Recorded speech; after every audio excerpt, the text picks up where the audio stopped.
Adodankwa Akufo-Addo and Mahamudu Bawumia.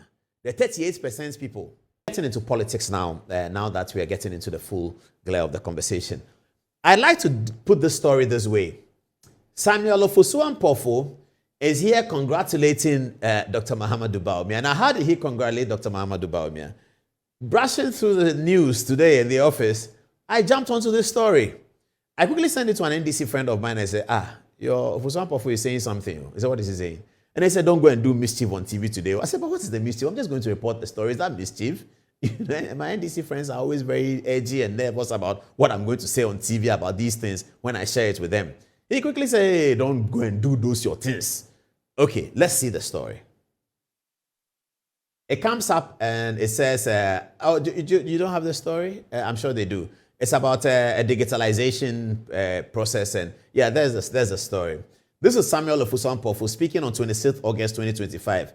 And he says, Ghana is the only African country with fully interoperable instant payment systems, a unique achievement that has fueled mobile money adoption, expanded e-commerce, and promoted financial inclusion. Truth, viewers, truth is only one. You can't hide it. You can propaganda it, but it will confront you when you are in government. Oh, digitalization, is that what we are going to eat? Who eats digitalization? We eat digitalization. We are hungry, say digitalization. Cho boy, who take them out? Vote against them. What is digitalization? When they came, they said digitalization. Oh, my pen is even falling. Today. Ofosu-Ampofo says what? Ghana, please put it up again. He says, Ghana is the only African country with fully interoperable instant payment systems, a unique achievement that has fueled mobile money adoption, expanded e-commerce, and promoted financial inclusion. Who achieved this? Who did? Adodankwa Akufo-Addo and Mahamudu Bawumia. The 38% people, 38%, this is what they achieved. Ghana's first mobile money interoperability systems deepens financial inclusion and promotes cashless system. 16th May 2018. That was by Mahamudu Bawumia. This is what Mahamudu Bawumia did. It says, an active member of the Alliance for Financial Inclusion Network, blah, blah, blah, blah, launched the country's first mobile money interoperability systems through the Ghana Interbank Payment Systems and Settlement Systems. The system was launched by the Vice President of Ghana, Dr. Alhaji Mahamudu Bawumia, on 10th May 2018 and is aimed at eliminating the complexities and inconveniences associated with transfers across the various mobile money networks in the country. These challenges include difficulty in opening bank accounts, high cost in maintaining a bank account relative to customs income levels, and financial literacy.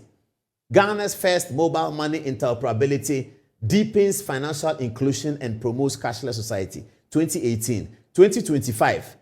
Put Ofosu-Ampofo statement back. I like Ofosu-Ampofo. I don't know whether the statement was given to him to read or he put it out himself. But this is how it is, you see. The politics. This is the point I was making the other day with my friend Chumbuafo on Good Morning Ghana. Let us agree that some things are not part of politics. And let's deal with policy. Because if you deal with those things and take advantage of them, it will take advantage of you. Anything that you use to win an election, that is not right. That thing will also eat you up. Later tonight, if I have time, I'll show you Mohammed Yamin of Ashanti Ridge, the things he's saying about Galamsey.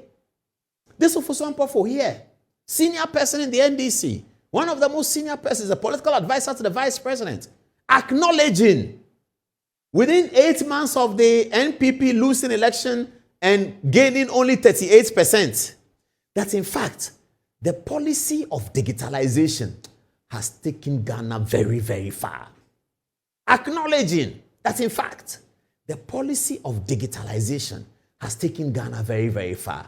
I didn't say it. Ofosu-Ampofo says, Ghana is the only African country with fully interoperable instant payment systems, a unique achievement that has fueled mobile money adoption, expanded e-commerce, and promoted financial inclusion. Hallelujah be to the resurrected Lord. 25 minutes past 10. I'm running out of time. I'll leave it there. Let's get onto politics. Earlier today, maybe I'll take some text messages for what has happened already. Let me do some text messages because I was just asking Alasan Bello that he's a magician. What is he doing? That anyone can go to find whether this car is stolen or not. It's very simple.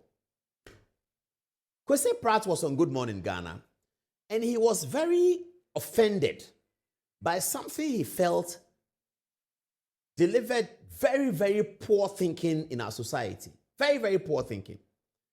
3 weeks after Kwesi Pratt had this banter with this establishment, the whole thing comes round.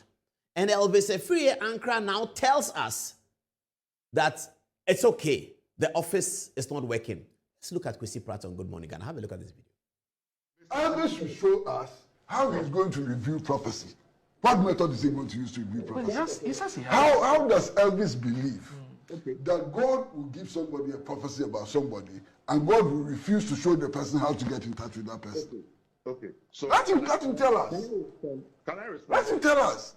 And Elvis should understand that whatever job he's doing, he's not doing it on his own. He's doing it on behalf of all of us. Just a second. No. Elvis is doing it on behalf of all the people of Ghana. This is still about those who believe in God and those who don't believe in God. Are they not citizens of this country? Please, this is not fair to me. You've had the whole morning, you've said your own. I respect your views. Yes. First of all, you don't believe in God. You don't. You've said it always. And I respect you. You are somebody I've worked with from CJ. I respect you. Your contribution to this country is without doubt. But the point is that you don't believe in God. So if you don't believe in God, when we are talking about why is that important? Entitled to your views. Now let me answer your question. Why is that important? Is this not a secular state? Answer your question. Is this not a secular state? Uncle, can I answer your question? Yes, give me the opportunity to speak. Okay. I am quoting scripture, and for those who believe in scripture, it says that do not despise prophecies, but test it all. 1 John 4 also talks about test the spirits. So for those who believe in the scripture, the Bible, and the word of God, there is a method to deal with it. That's number one. Number two, we are trying to curb a situation where people are speaking about all these things left, right, and center without any let or hindrance. That's what we are trying to do. Number three, there are competent, able people who will support us. And I can tell you that many people support this view. Even the Christian Council, who issued a statement saying that they needed clarity and clarification, they added that indeed they support every move by government to curb a situation where people say things out of fear and panic. It's a statement of the Christian Council. So, obviously, we agree on many things. We can disagree. It is not the world will not come to an end. On this matter, I disagree with you. And just show us how you are going to review prophecy. How are you going to review prophecy? And I've told you, what method are you going to use to review prophecy? The Bible said you are dwelling on the word. So show us how word. prophecies will be reviewed. And I'm telling you, it's on the scripture. So when the scripture, because you don't believe in it, you don't understand it. When the scripture says show us how prophecies will be. You saw that.